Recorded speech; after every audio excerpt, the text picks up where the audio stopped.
The world is still significantly Western in terms of its intellectual concepts, traditions, and construct. When we say Western, a large part of it is actually British. British actually have put themselves to be successors of Greeks and Romans. They made themselves the inheritors and thereafter the propagators, and clearly the beneficiaries.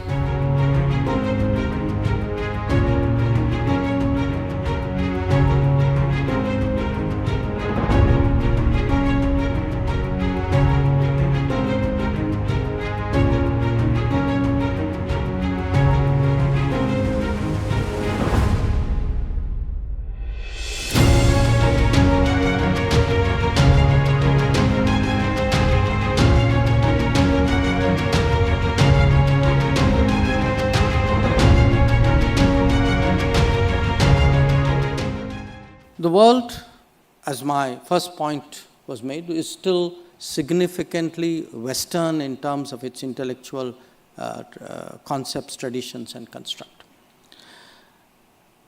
And when we say Western, a large part of it is actually British, because in the last 250 years, among the Western powers, the British, in many ways, purely in some way derived from the fact that they were the most extensive empire, they have actually shaped the great debates and the conversations.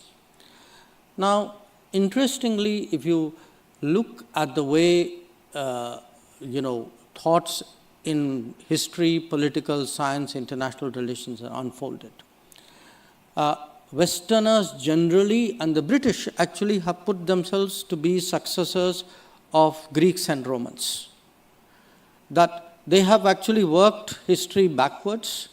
I mean, if you think of Romans and Britain, actually the history is very different. It wasn't exactly a successor's history.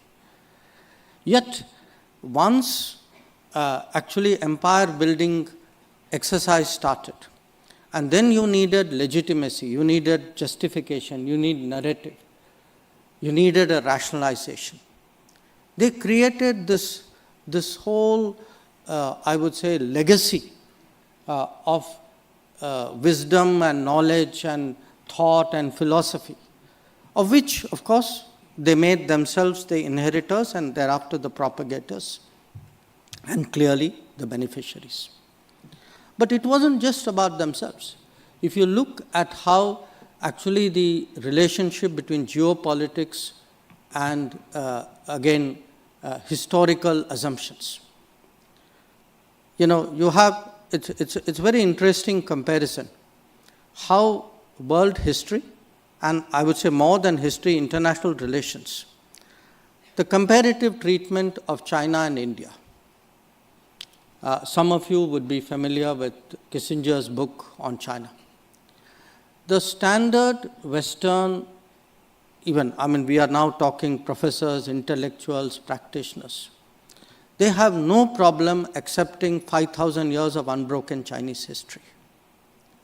And yet many of them, again, thanks to the British interest in propagating it at that time and the larger Western buy-in as well to that, they would not give that same privilege or that same understanding to India. In fact, the extreme example of that was Churchill himself, who said India is no more a country than the equator.